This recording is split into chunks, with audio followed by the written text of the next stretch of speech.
Hello friends, welcome to Hema Rao kitchen. இன்றைக்கி நம்ம பார்க்க போகிறது ஒரு பிரேக்ஃபாஸ்ட் ரெசிபி தாங்க. வாங்க நம்ம வீடியோக்குள்ளே போயிடலாம். தேவையான பொருட்கள் பார்த்துக்கலாம்.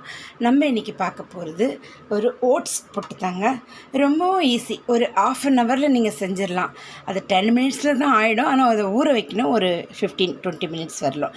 அதனால தாங்க ½ சரிங்களா. நான் இப்போ ஒரு 1½ கப்பு ஓட்ஸ் எடுத்துருக்கேன். பாருங்கள், இந்த மாதிரி எந்த பிராண்டாவது வாங்கிக்கோங்க. இது உங்களுக்கு ஆன்லைன் ஆஃப்லைன் எல்லாத்துலேயும் கிடச்சிடுங்க. ரொம்ப ஈஸியாக நீங்கள் பண்ணிடலாம். இப்போ நான் 1½ கப் எடுத்துருக்கேன். இது ஒரு மிக்ஸி ஜாரில் போடலாங்க. இப்போ இதை கொரகொரப்பாக கிரைண்ட் பண்ணிக்கலாம், அரைச்சிக்கலாங்க. சரிங்களா, நான் அரைச்சிட்டு வந்துடலாம், பார்க்கலாம். இப்போ பாருங்கள், கொரகொரப்பாக அரைச்சிட்டு வந்துட்டேங்க. இப்போ போட்டுக்கலாம்.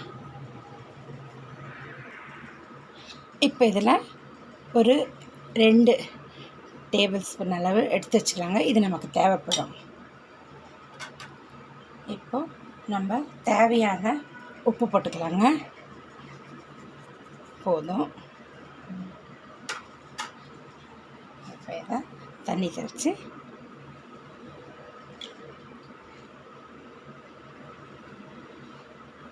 இதை நல்லா குழச்சிக்கோங்க. கொஞ்சம் பிசுபிசுப்பு தன்மை இருக்கணும் இதில்.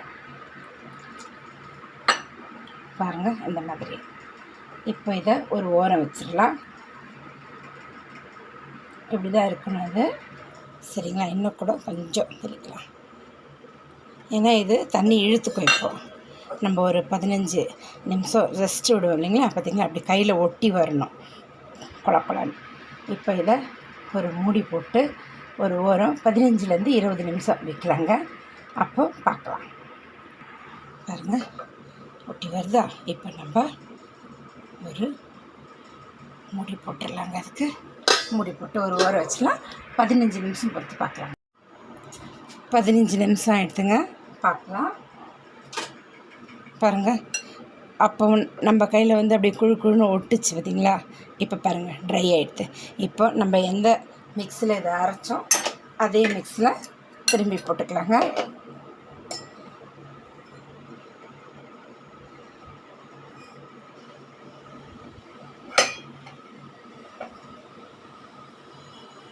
இப்போ நம்ம ஒரு 2 டீஸ்பூனு அந்த ட்ரை ஓட்ஸ் எடுத்து வச்ச பார்த்திங்களா, பவுட்ரு அரைச்சதை அதையும் போட்டுக்கலாம். இப்போ இதை திரும்பி நான் ஓட்டிகிட்டு வந்துடுறேங்க. ஒரு ஓட்டு பார்க்கலாம். பாருங்கள், இப்போ எப்படி நம்ம புட்டு மாவு பதத்துக்கு வந்துடுது பாருங்கள். நம்ம எப்படி அரிசி மாவு புட்டெல்லாம் பண்ணோம் அந்த மாதிரி வந்துடுது பாருங்கள். இப்போ இதே பாத்திரத்தை கொட்டிக்கிறேன். ஒரு தேங்காய் எடுத்து அந்த ப்ரௌன் பாட்டை எடுத்துகிட்டு இந்த மாதிரி நான் மிக்சியில் தாங்க போட்டு ஒரு ஓட்டுறது பாருங்கள். நல்லா மல்லிப்பூ மாதிரி சூப்பராக இருக்குங்க. துருவினா கூட இந்த மாதிரி வராது. ஒரு ½ ஹவர் நம்ம துருவின்னு உக்காண்டிருக்கணும். அதை விட இந்த மாதிரி நீங்கள் ஒரு சின்ன மிக்ஸி ஜாரில் போட்டு 2 ஓட்டினீங்கன்னா இந்த மாதிரி வந்துடுங்க. உங்களுக்கு வேலையும் ஈஸி. பிரேக்ஃபாஸ்ட் பண்ணுறதுக்கு காலையில் வேலை அவசரத்தில் இந்த மாதிரிலாம் நீங்கள் குயிக்காக செஞ்சிங்கன்னா ஈஸியாகிடுங்க. சரிங்க, இப்போ நான் ஆல்ரெடி தண்ணி வச்சிட்டேன். அது ஒரு கொதிக்கிற பதத்தில் தான் இருக்குது. இப்போ தேங்காய் போட்டுப்போம்.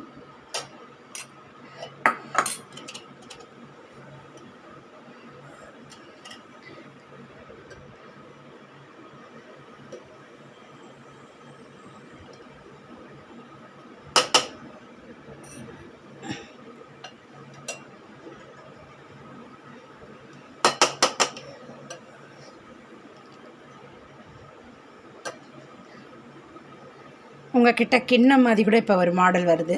அது மாதிரி இருந்தால் அது மாதிரி கூட வச்சுக்கோங்க. ஒரு 10 நிமிஷத்தில் வெந்துடுங்க. அவ்வளோதான்.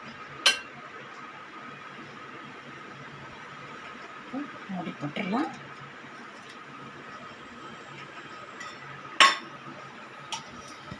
ஒரு 10 நிமிஷம் கழித்து பார்க்கலாங்க. வாங்க, இப்போ நம்ம புட்டு ரெடி ஆகிடுதுங்க. என்கிட்ட கிண்ணம் இல்லைன்றதால நான் கொட்டாங்கச்சிலையும் ஒன்று வச்சுருக்கேங்க. புட்டும் ரெடி ஆகிடுது. இப்போ நான் பிளேட்டிங் பண்ணி காட்டிடுறேங்க, பார்க்கலாம். சூப்பரான ஓட்ஸ் புட்டு ரெடி ஆகிடுதுங்க. நீங்களும் பார்த்துட்டு இதே மாதிரி செஞ்சு பாருங்கள். ரொம்ப ஹெல்த்தியானது. குழந்தைங்களுக்கு ஈவினிங் பிரேக்ஃபாஸ்ட்டில், ஈவினிங் ஸ்நாக்ஸாகவும் நீங்கள் கொடுக்கலாங்க. ரொம்பவே நல்லாயிருக்கும். ஒரு பழம் வச்சு ஒரு 2 டீஸ்பூன் நெய் விட்டு சர்க்கரை போட்டு சாப்பிட்டு பாருங்கள்.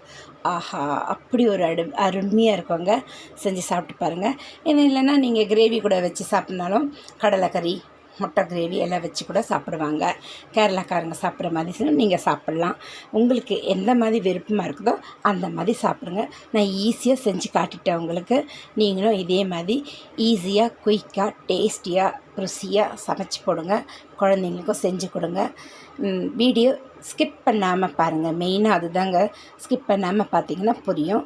ரொம்ப ஈஸிங்க, ஒன்றும் பிரச்சனை இல்லை. ரொம்ப குயிக்காக வந்துடும். நம்ம நார்மல் புட்டு மாதிரியே தான். ஹெல்த்துக்கு ரொம்ப நல்லது. சுகர் பேஷண்ட்காரங்க கூட ரொம்ப நல்லது.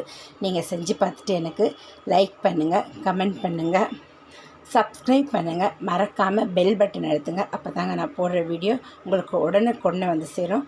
மீண்டும் நம்ம அடுத்த வீடியோவில் சந்திக்கலாம். தேங்க்யூ ஃபார் வாட்சிங்.